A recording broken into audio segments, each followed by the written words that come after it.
गरीब अब पढ़ नहीं सकता है। शिक्षा के बजट में 7% कटौती हुई है। बीएसपी 24 कैरेट गोल्ड संविधानवादी पार्टी सत्ता में आज भी कांग्रेस और उसी के भाई बंधु बैठे हुए हैं जो 60 साल से सत्ता में कर रहे थे। 130 से ज्यादा सांसद कांग्रेस का बीजेपी में गया हुआ है। मान लीजिए देश की कुल आबादी 100 है तो 90 लोगों के पास सिर्फ 10 रोटी है खाने के लिए। अब उसमें वो क्या खाएगा, क्या बचाएगा, क्या पढ़ाएगा लिखाएगा, और 10 लोगों के पास 90 रोटी है। हम ओबीसी के लोगों की जिम्मेदारी है क्योंकि हमारी आबादी 65% है और जिस दिन इस देश का ओबीसी फूले, पेरियार, अंबेडकर, साहू जी महाराज, मायावती, मान्यवर कांशीराम साहब और बीएसपी से जुड़ गया, तब जाकर इस देश में स्कूल, कॉलेज, पढ़ाई लिखाई, दवाई सस्ता होगा। नहीं तो संविधान के नाम पर जो लोग आज संसद में आए हैं वो क्या क्या बोल रहे हैं किसी से छुपा हुआ नहीं है। रोज 365 दिन में वीडियो बनाता हूं, मुझे फर्क नहीं पड़ता है कि हमें कौन गाली दे रहा है, कौन सुन रहा है, कौन नहीं सुन रहा है। जब तक बीएसपी सत्ता में नहीं आएगी इस देश के 90% बहुजनों को अधिकार नहीं मिलने वाला है। गांठ बांध लीजिए। एक पत्रकार के तौर पे 25 साल से मैं भी सत्ता को, राजनीति को देख रहा हूं। बीएसपी में काम करना मतलब अपने घर से खर्च करना, अपनी कमाई को लगाना, तो इसका एक अलग सम्मान है। और मैं बीएसपी का इसलिए सम्मान करता हूं कि आज जो लोग संविधान का तमाम पार्टियां होना हो रही है और संविधान के नाम पर वोट मांग रहे हैं, तो मैं उनको कहता हूं कि बीएसपी 24 कैरेट गोल्ड संविधानवादी पार्टी। और ये बात मैं इसलिए कहता हूं कि इस देश में तमाम पार्टियां बनी चली, जब मान्यवर साहब को मौका मिला और बीएसपी सुप्रीमो मायावती जी को मौका मिला पार्टी बनाने का, तो उन्होंने आज तक बीएसपी का मैनिफेस्टो नहीं आता। उनका कहना है कि हमारा मैनिफेस्टो संविधान है और हम संविधान को लागू करेंगे अगर हम सत्ता में आते हैं तो। और जब जब बीएसपी सत्ता में आई है उसने संविधान को लागू किया है। और जब संविधान लागू होता है तो इस देश के तमाम शोषित, वंचित और जो अमीर गरीब सब है उनको उनका अधिकार मिलता है। तो कोई आज के समय में एक बड़ा ड्रामा चल रहा है, क्योंकि मैं मीडिया में भी हूँ, पत्रकार हूँ, तो जब भी आप लोगों को कोई कहे ना, हमको भी कहता है कि बीजेपी की बी टीम है बीएसपी या किसी और की बी टीम है, तो उसको कहिए कि मान लिए बीएसपी बी टीम है लेकिन बाकी दल तो कांग्रेस का क्लोन है। क्लोन मतलब समझते हैं, डुप्लीकेट। जैसे बी टीम तो हो सकता है ना, ए है, बी है, लेकिन बाकी जो दल है वो 60 साल राज करने वाली कांग्रेस की क्लोन है, बी टीम है, फोटोकॉपी है। तो बताइए असली संविधानवादी पार्टी और 24 कैरेट गोल्ड कौन पार्टी है? बीएसपी है। और मैं ये बात इसलिए कह रहा हूं, कुछ लोग कह रहे हो कि आज छत्रपति साहू जी महाराज की जयंती है तो उस पर बात होनी चाहिए। आप सोचिए, आप कल्पना कीजिए, मैं ज्यादा पीछे नहीं ले जाऊंगा, थोड़ा सा पीछे जाइए। आप कल्पना कीजिए कि अगर मान्यवर कांशीराम साहब नौकरी छोड़ के और सार्वजनिक जीवन में, सोशल लाइफ में, पब्लिक मूवमेंट में नहीं आते तो बाबा साहेब को तो दिल्ली में परिनिर्वाण के बाद दफन भी नहीं होने दिया गया था, बॉम्बे भेजा गया और उसके बाद मिट्टी डाल दी गई थी। लेकिन ये चोरी यही नहीं थी। थोड़ा सा फ्लैशबैक में ले चलूंगा आपको। आप सोचिए, कल्पना कीजिए, आप सब पढ़े लिखे लोग हैं, मैं थोड़ी सी बातें 5 मिनट और लूंगा। तथागत बुद्ध, सम्राट अशोक, साहू जी महाराज के पहले की बात बता रहा हूं। तमाम जो बहुजन महाराजा थे, राजा थे, जब भारत सोने की चिड़िया थी, जब भारत ज्ञान का केंद्र था, विश्व का केंद्र था, और जब बुद्ध विश्वगुरु थे, उनको मनुवादी ताकतों ने दफन कर दिया, इतिहास को मिटा दिया। संयोग से कुछ लोग आए, उन्होंने उस इतिहास को खोजा और उसी दौर में बाबा साहब ने उसको लिखा। तो बाबा साहब ने तथागत बुद्ध को, कबीर साहब को और संतों के संत शिरोमणि रविदास महाराज को जीवंत किया और बाबा साहब फूले साहब के काम को जीवंत जीवंत किया, जैसे फूले साहब ने छत्रपति साहू जी महाराज और उनके जो वंशज थे शिवाजी महाराज के इतिहास को जिंदा किया। लेकिन बीच में आजादी के बाद आप देखेंगे तो बाबा साहब का परिनिर्वाण हो जाता है और सारा इतिहास खत्म हो रहा था, राजनीति खत्म हो रही थी और माननीय कांशीराम साहब ने सबको जीवंत किया और घर घर गए और हमें तब पता चला कि हम कुर्मी हो, कुशवाहा हो, यादव हो, हमारे पुरखे राजा थे। फिर याद में ललाई सिंह यादव को किसने जिंदा किया? छत्रपति साहू जी महाराज को, इतिहास को किसने जिंदा किया? तो इन तमाम महापुरुषों को जो उस समय के शूद्र और अछूत कहे गए, जो संविधान के हिसाब से SC, ST, OBC और अल्पसंख्यक हैं, चाहे वो फातिमा शेख हो, चाहे ज्योतिबा फुले हो, इन सब को माननीय कांशीराम साहब ने जिंदा किया और इसीलिए हम लोग का दावा है कि BSP जो है वो 24 कैरेट गोल्ड की पार्टी है। लेकिन सवाल है कि आज 24 कैरेट गोल्ड की पार्टी है।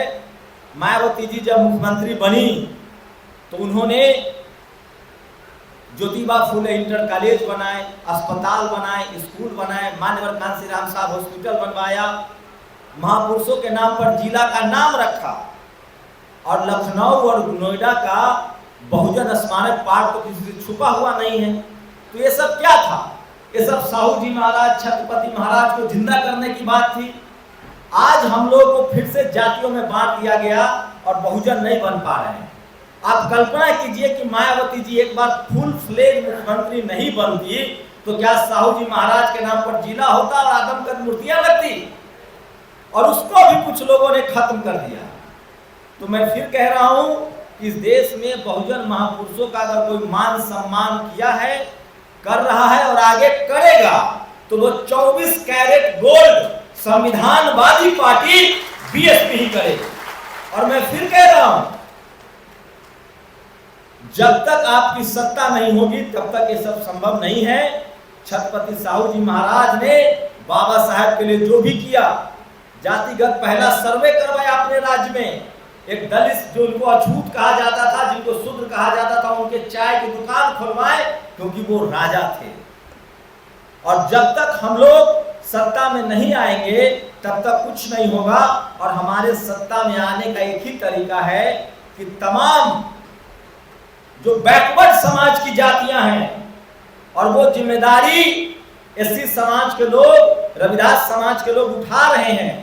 हमको घर घर जाकर रोज बात करना पड़ेगा। जैसे मैं रोज आपके सामने रोज 365 दिन में वीडियो बनाता हूं, मुझे फर्क नहीं पड़ता है कि हमें कौन गाली दे रहा है, कौन सुन रहा है, कौन नहीं सुन रहा है।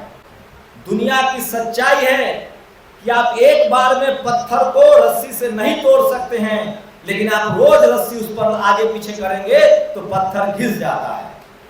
तो अगर आप बहुजन समाज पार्टी के कार्यकर्ता हैं, बहुजन समाज के सामाजिक आदमी हैं, आप भले पार्टी में न हो, सामाजिक आंदोलन से जुड़े हैं, मैं भी पार्टी से नहीं जुड़ा हुआ था, अब जुड़ा हुआ हूं। पहले मैं पत्रकार था, अभी भी पत्रकार हूं, कोई रोक लेगा क्या?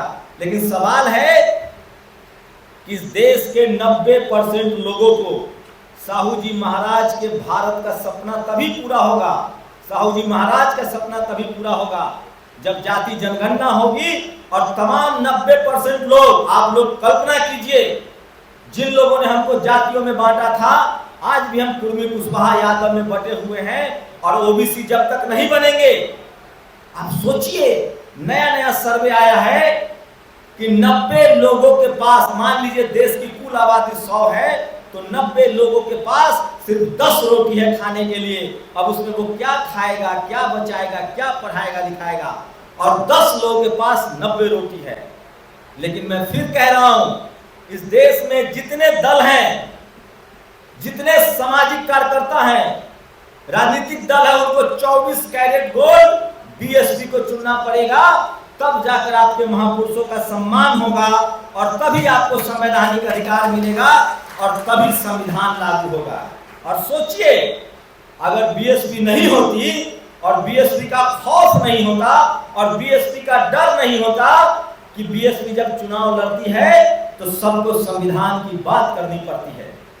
और आज मैं रिकॉर्ड देख रहा हूं, साहू जी महाराज पर सोशल मीडिया पर लिख रहे हैं लोग, बहुजन समाज के कार्यकर्ता लिख रहे हैं और बहुजन आंदोलनकारी लिख रहे हैं।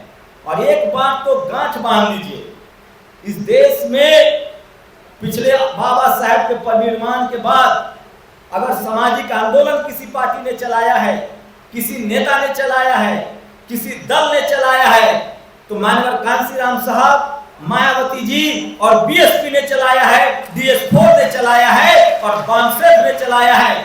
और आज भी कई हमारे साथी हैं बीएसपी के, वो भी आजकल दबी छुपी जबान में बोलते हैं। मैं तो खुला बोलूंगा कि जब तक बीएसपी सत्ता में नहीं आएगी, इस देश के 90% बहुजनों को अधिकार नहीं मिलने वाला है। गांठ बांध लीजिए। एक पत्रकार के तौर पे 25 साल से मैं भी सत्ता को, राजनीति को देख रहा हूं,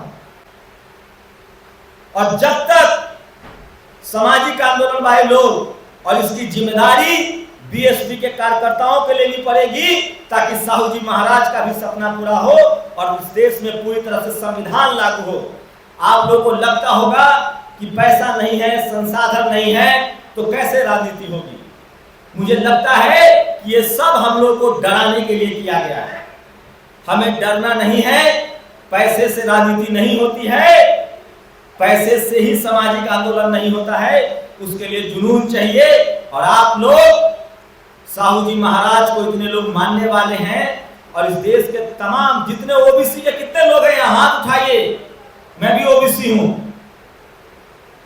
ये जिम्मेदारी हम ओबीसी के लोगों की जिम्मेदारी है, क्योंकि हमारी आबादी 65% है। और जिस दिन इस देश का ओबीसी फूले, पेरियार, अंबेडकर, साहू जी महाराज, मायावती, मान्यवर कांशीराम साहब और बीएसपी से जुड़ गया, तब जाकर इस देश में स्कूल, कॉलेज, पढ़ाई लिखाई, दवाई सस्ता होगा।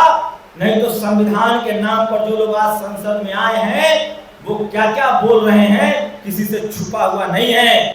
इसलिए साहू जी महाराज अब नहीं आएंगे, बाबा साहब नहीं आएंगे। अब इसी में से किसी साहू जी महाराज को चुनना पड़ेगा या बनना पड़ेगा, और हम सबको बाबा साहेब के विचारों को आगे लेकर चलना पड़ेगा। और बिना झिझक, बिना लाज शर्म के, बिना किसी की बात को सुने हुए रोज एक एक आदमी को जोड़ना पड़ेगा। और तमाम SC ST OBC के लोग, अल्पसंख्यक समाज के लोग और जो गरीब लोग हैं, उनको बताना पड़ेगा कि संविधान के नाम पर आज आपका अधिकार छीना जा रहा है। गरीब अब पढ़ नहीं सकता है, शिक्षा के बजट में 7% कटौती हुई है। आपको MP मेंबर पार्लियामेंट जो है हमारे राज्यसभा सांसद वो बताएंगे, वो कल भाषण देकर भी आए हैं संसद में, कि शिक्षा सबको एक बराबर कर दिया जाए। बहुत बुरी स्थिति है। और इस देश में आज भी मैं कह रहा हूं, इस देश में बहाना है कि बीजेपी सत्ता में है। सत्ता में आज भी कांग्रेस और उसी के भाई बंधु बैठे हुए हैं जो 60 साल से सत्ता में कर रहे थे। 130 से ज्यादा सांसद कांग्रेस का बीजेपी में गया हुआ है। तमाम ये जो दल हैं, इनके लोग कल इस पार्टी में, कल उस पार्टी में, परसों उस पार्टी में जाते हैं। बीएसपी का कोई इक्का दुक्का अवसरवादी होता होगा जो पार्टी बदलता है। बीएसपी के लोग जो आते हैं वो अपना जीवन पार्टी को देते हैं, सामाजिक आंदोलन को देते हैं। और मैं फिर कह रहा हूं, जब इतिहास लिखा जाएगा तो सबसे ज्यादा 24 कैरेट गोल्ड संविधान पार्टी बीएसपी होगी और आपको फख्र होगा।